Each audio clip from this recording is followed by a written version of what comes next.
Hello and welcome to Thought for April the 10th. Our readings are Numbers chapter 28, Proverbs chapter 20 and John chapter 1.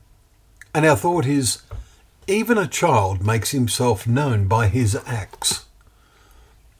The above is quoted from Proverbs chapter 20 verse 11, and it then adds, whether his conduct is pure and upright.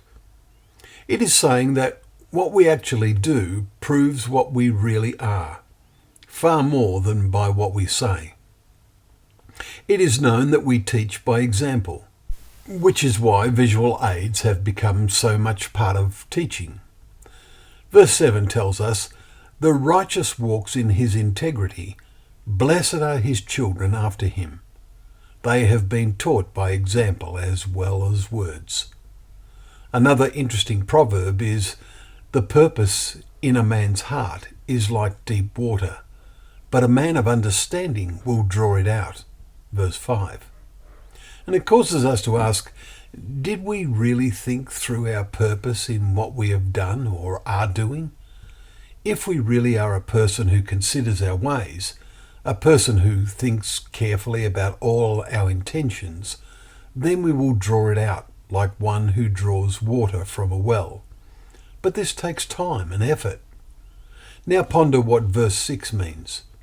Many a man or person proclaims his or her own steadfast love, but a faithful man who can find?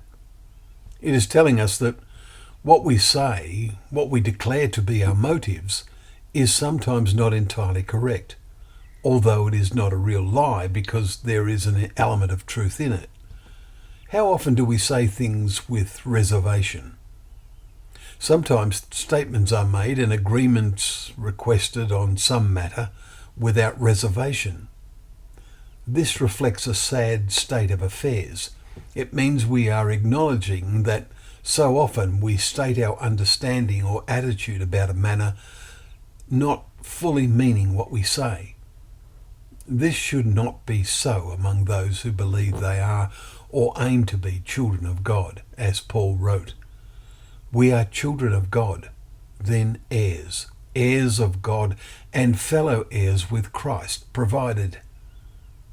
Well, turn to Romans chapter 8, verses 16 and 17 and look up the full quotation. Do fully faithful, truthful people exist? Even a child makes himself known by his acts. If we start when we are children, aiming to do this, there is a good chance of us being that kind of person when we become adults. Well, thank you once again for joining us for Thought for the Day, where together we can open up the pages of God's Word, knowing that Word to be a lamp to our feet and a light to our path.